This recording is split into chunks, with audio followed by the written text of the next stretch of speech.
আসসালামু আলাইকুম। সবার আগে বাছাই করা 10টি আন্তর্জাতিক খবর জানিয়ে দেব। প্রথমেই থাকছে শিরোনাম। তবে তার আগে অনুরোধ থাকবে ভিডিওটিতে একটি লাইক দিবেন।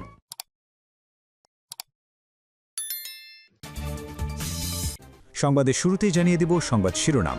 আবারও মুখোমুখি অবস্থানে যুক্তরাষ্ট্র ও ইরান, পাল্টাপাল্টি হামলার হুমকি।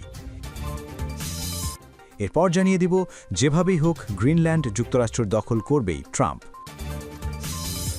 তারপর জানিয়ে দিব যুক্তরাষ্ট্র ইসরায়েলকে চরম শায়েস্তার হুঁশিয়ারি ইরানের। আরও জানিয়ে দিব ভেনেজুয়েলায় হামলা কি বিশ্বযুদ্ধের সূচনা। এবং সর্বশেষ শিরোনাম, সৌদি পাকিস্তানের নিরাপত্তা জোটে যুক্ত হচ্ছে তুরস্ক। আবারও মুখোমুখি অবস্থানে যুক্তরাষ্ট্র ও ইরান, পাল্টাপাল্টি হামলার হুমকি।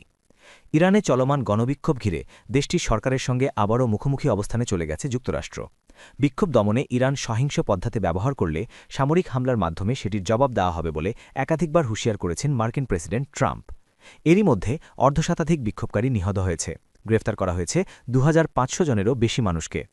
এমন পরিস্থিতিতে ইরানের মার্কিন হস্তক্ষেপের সম্ভাবনা নিয়ে আলোচনা করেছে যুক্তরাষ্ট্র ও ইসরায়েল। গত শনিবার ইসরায়েলের প্রধানমন্ত্রী বেনিয়ামিন নেতানিয়াহু এবং মার্কিন পররাষ্ট্রমন্ত্রী মার্কো রুবিওর মধ্যে ফোনে বিষয়টি নিয়ে কথা হয়েছে বলে এক খবরে জানিয়েছে বার্তা সংস্থা রয়টার্স। ইরানে যুক্তরাষ্ট্রের সম্ভাব্য যে কোনো হস্তক্ষেপের বিষয়ে ইসরায়েল সর্বোচ্চ সতর্ক অবস্থায় রয়েছে বলেও রয়টার্সের খবরে উল্লেখ করা হয়েছে। অন্যদিকে যুক্তরাষ্ট্রের হুমকির কড়া সমালোচনা করেছে ইরান। যে কোনো মার্কিন হামলার জবাবে মধ্যপ্রাচ্যে থাকা মার্কিন সামরিক ঘাঁটি এবং ইসরায়েলকে বৈধ লক্ষ্যবস্তু হিসেবে বিবেচনা করা হবে বলে রোববার ইরানের পার্লামেন্টকে জানিয়েছেন স্পিকার মোহাম্মদ বাকের কালিবাফ। ইরানের সর্বোচ্চ নেতা আয়াতুল্লাহ আলী খামেনি শুক্রবার এক ভাষণে বলেছেন, কয়েক লাখ শহীদের রক্তের বিনিময়ে ইসলামী প্রজাতন্ত্র ক্ষমতায় এসেছে এবং বিক্ষোভের মুখে তারা পিছু হটবেন না।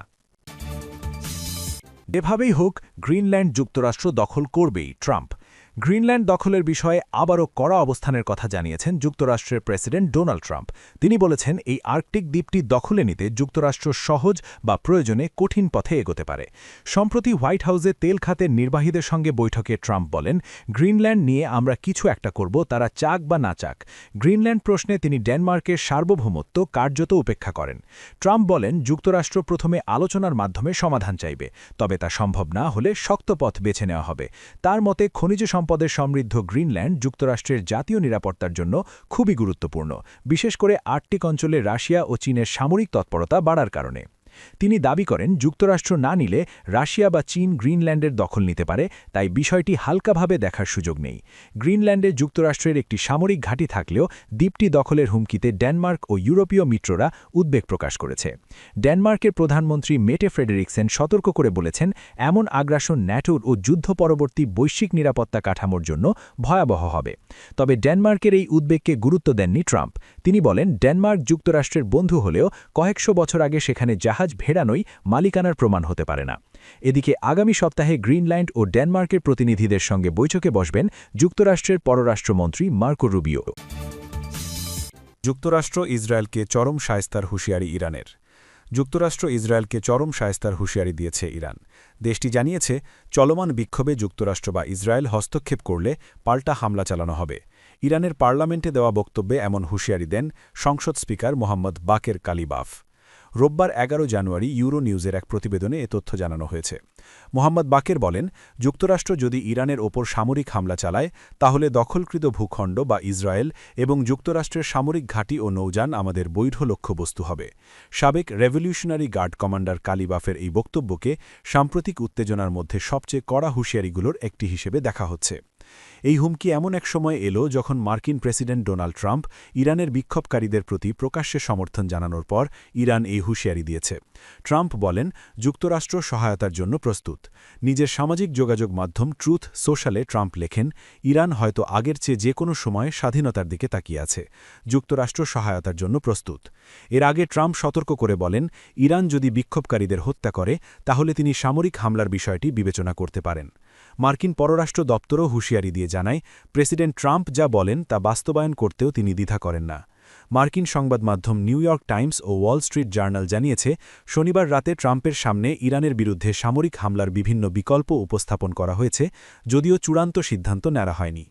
এদিকে টানা 2 সপ্তাহের বেশি সময় ধরে চলা বিক্ষোভে নিহতের সংখ্যা বেড়ে 116 জনে দাঁড়িয়েছে বলে জানিয়েছে যুক্তরাষ্ট্রভিত্তিক মানবাধিকার সংস্থা human rights activists news agency. নিহতদের মধ্যে 37 জন সেনাবাহিনীর সদস্য বা সরকারি কর্মকর্তা রয়েছেন। বিক্ষোভ অব্যাহত রয়েছে রাজধানী তেহরান সহ মাশহাদ সহ বড় বড় শহরে। তবে তথ্য প্রবাহ মারাত্মকভাবে ব্যাহত হচ্ছে, কারণ দেশজুড়ে ইন্টারনেট ব্ল্যাকআউট এখন 60 ঘণ্টার বেশি সময় ধরে চলছে। নেটব্লকস জানিয়েছে, এই সেন্সরশিপ ইরানের ভবিষ্যতের জন্য একটি গুরুত্বপূর্ণ মুহূর্তে নাগরিকদের নিরাপত্তা ও কল্যাণের জন্য সরাসরি হুমকি। মানবাধিকার সংগঠনগুলো আশঙ্কা প্রকাশ করে বলছে, এই ইন্টারনেট বন্ধই বড় ধরনের সাংঘাতিকতার পূর্বাভাস।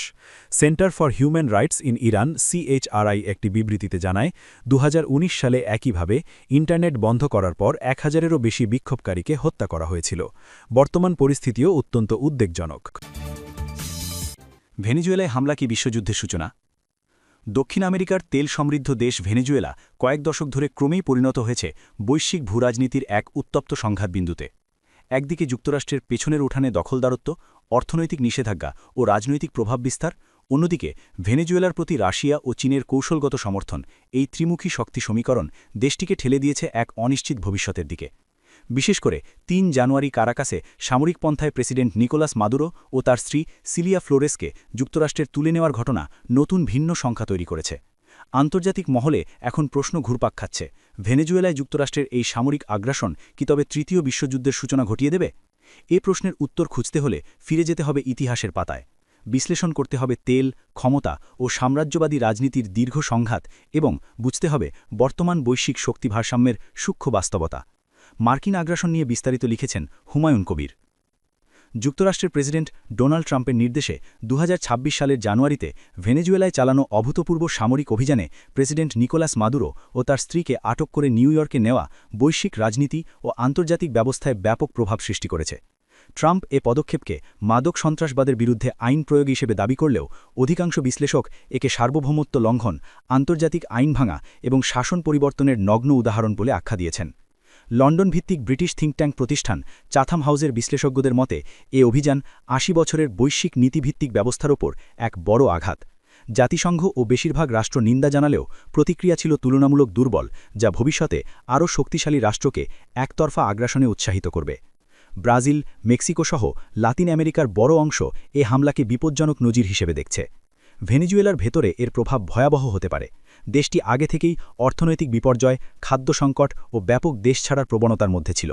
মাদুরোর অপসারণ, ক্ষমতার শূন্যতা, সহিংসতা, খাদ্য সরবরাহ ভেঙে পড়া এবং মানবিক বিপর্যয় আরও গভীর করতে পারে।